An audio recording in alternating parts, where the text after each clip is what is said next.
Ja üks vaade vanemate ja laste suhetele, üks konstellatsioonivaade ütleb, et lapsed ei võlgne enda vanematele midagi, sellepärast et kõik, mis me oleme eelnevatelt põlvkondadelt saanud, me anname edasi järgnevatele põlvkondadele, oma lastele.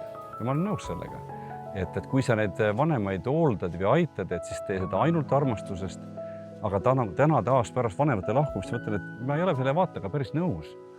Et kui vanematel ei ole kedagi teist, ei ole sõpru, sa oled lapsena kõige lähem neile ja sotsiaalse suhtlemise ring on kokku tõmmanud ja sa oled vanematelt ikkagi saanud, kas siis vähe või palju, aga sa oled saanud, eks. Mina sain palju, tunnistan. Kuidas sa ei anna tagasi?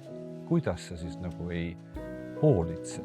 Kas või kaastundest või veel parem armastusest? Eks? Mul on selle küll hea meel, et ma sain emaga võib-olla rohkem isegi aega veeta, kui mulle reaalajas tundus vajalik või mõistlik või normaalne.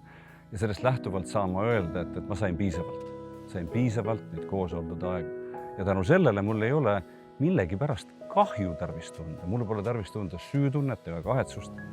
Ja ma arvan, et see võib olla väga suur põhjus selles, miks ma seda ema lahkumist suutsin kuidagi nii helgelt ja suure tänutundega ja rahulikult ja ilma suure traagikata läbi elada.